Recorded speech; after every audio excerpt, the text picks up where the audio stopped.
So it's build guide time once again for Marvel Future Revolution. Today we'll be having a look at a PvE focused build for Wolverine. I've been having a ton of fun with this build over the last few days. Now, as always, we'll break it into various different segments. We'll start off with an overview. I'll run over the general playstyle that we're aiming for here. I'll then break down the skills I'm using. I'll give you the rotation and I'll tell you why I'm using them. We have the potential next. Following on from that, we have the specialisations. We then have battle badges and a mega cards, and then gameplay. So we'll cover really everything you need to know. Now, before we jump in and start breaking it down, if you want to get early access to videos such as this, consider becoming a channel member. And huge shout out to our current members, Vin Switzer and Scar PN and Fright Don Malum. But let's jump in, let's start breaking this down. We'll start off with the overview first. So the goal then for myself when it comes to a PvE focused build is that you try and get a build that you can actually just run auto the majority of the time when you're playing. The only time you really want to play manually in the game is when it comes to PvP. Otherwise, for all the grindy modes, you want to go auto. So this particular build, it's a mix of survivability and damage. The fact we've got both of them doesn't mean he's a jack of all trades and master of none. We have a huge amount of survivability and we have a huge amount of damage as well. The build is focused around getting his ultimate ability up as quick as we can because it's absolutely incredible. It's potentially one of the best ultimate abilities in the game.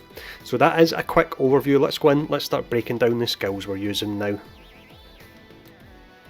Before I do go in and break down the skills that I'm using and the rotation, I'm just going to show off the ultimate skill first. So this is the one that we're looking to spam as often as we can, and that's why we use certain skills and certain badges and outfits and so on.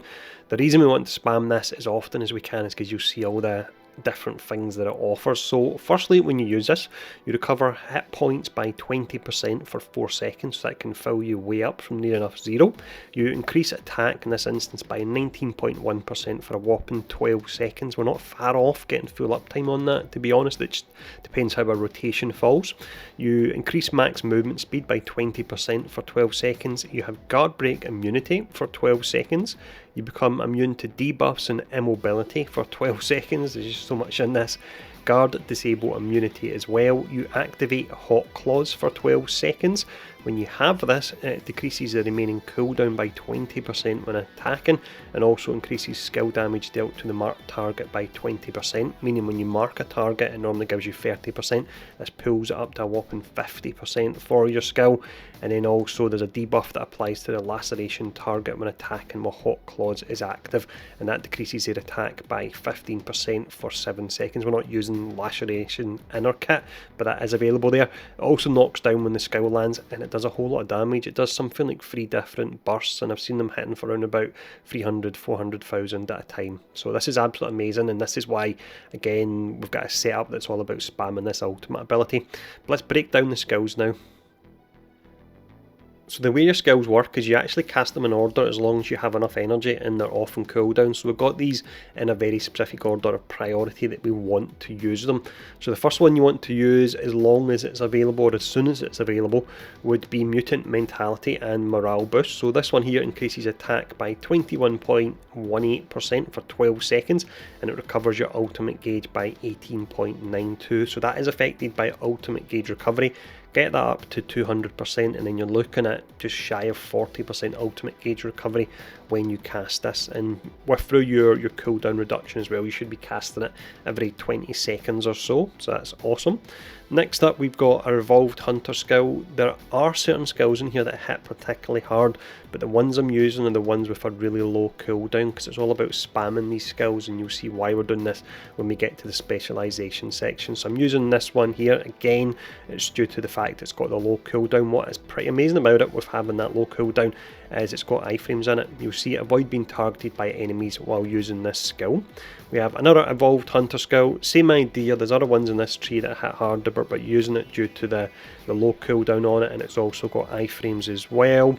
We then have a Swift Strike skill. Now this is amazing. This will tie into specializations and regen, but it also inflicts marked, and again we talked about marked when we talked about the ultimate. The ultimate gives you a bonus of 20% damage to marked targets. This on its own gives you a bonus of of 30%, so that's 50% in total for the next skill, and I'm going to show you the next skill in just a second.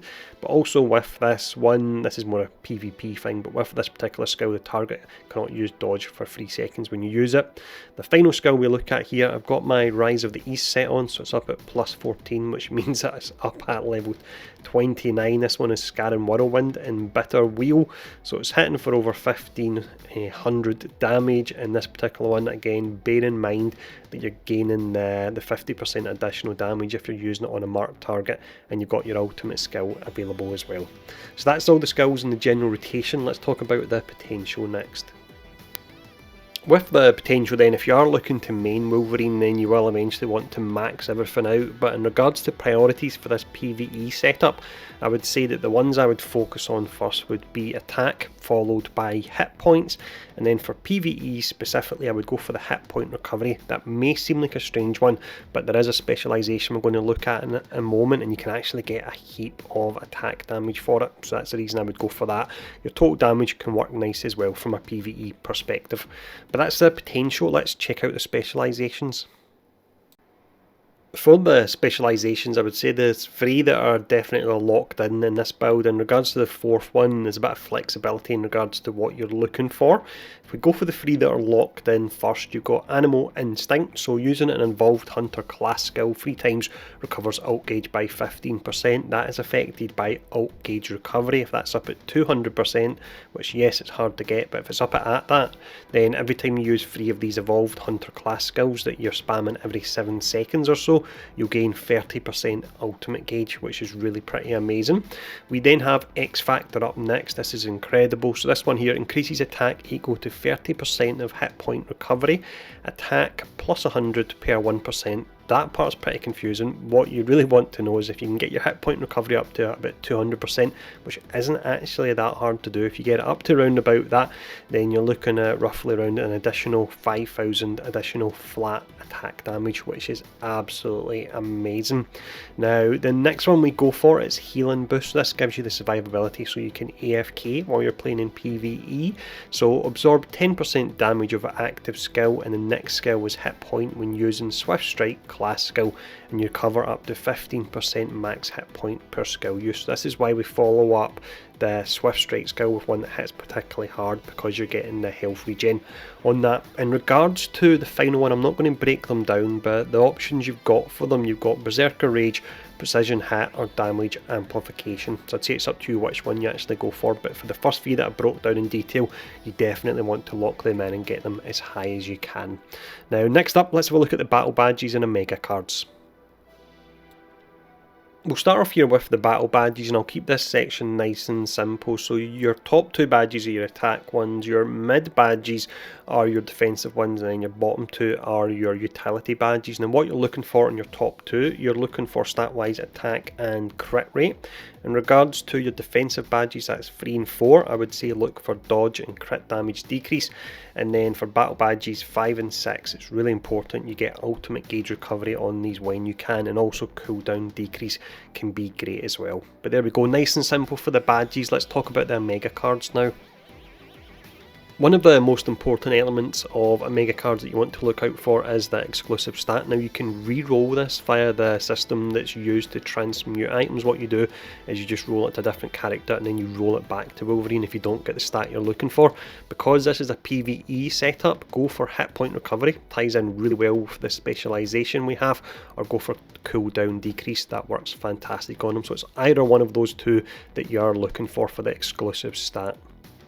So your Omega cards then are broken into your fixed effect, your bonus stat, and your exclusive stat. We've already covered the exclusive stat and what you're looking for. So we've got the fixed effect and the bonus stat. For the fixed effect, I would look out for cards that have attack, crit rate, and ultimate gauge recovery. I'm specifically showing this card here because it's the one that's got ultimate gauge recovery. I believe it's the only one in the game that does. You definitely want to have this in your card selection. Next up, in regards to the bonus stats, none of them are that amazing for a PvE build. The ones that I would say you want to go for would be dodge and supervillain damage increase and supervillain damage decrease. So that is the cards. Let's check out the outfits now.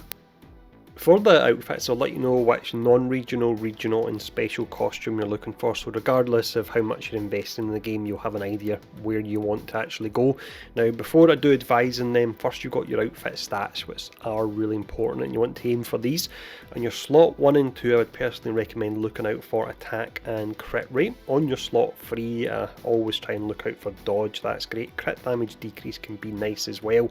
Your slot 4, this is a really important one and it can make or break the build. You want to get ultimate gauge recovery as much as you can, and then you want to get cooldown decrease as well. So that's the stats. In regards to the actual outfits you're looking for your non-regional, I would recommend the Fear Itself costume. For your regional, I would say go for the Midgardia. That's boosting Adamantium Claws, so it's boosting your hard hitting final skill that we use, and it's also boosting the ultimate gauge recovery.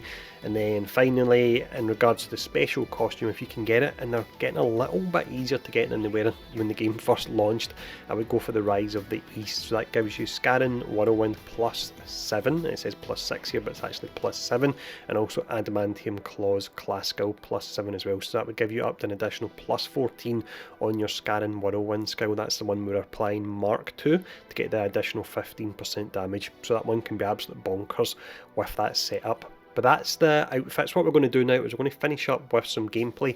With this gameplay, I'm not level 120 yet, so I can't do your level 5 raids. But what I've done, I've done a solo raid myself. I've completely turned off the use of medkits to make it a little bit harder, so you can see that we're not having to spend in medkits, and I've done it completely AFK as well. But enjoy this gameplay. If the video has been helpful, take the time to hit the like, share, subscribe button, and thanks for tuning in. Stay safe, and I'll see you all again soon.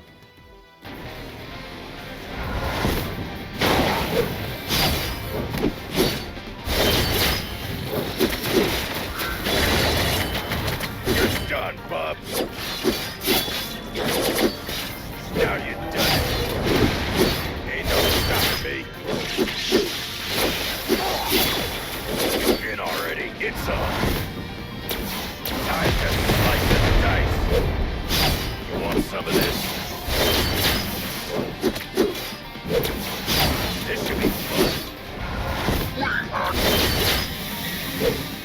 Too easy.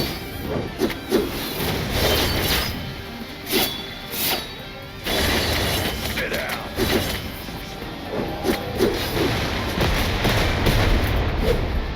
Ain't no stopping me.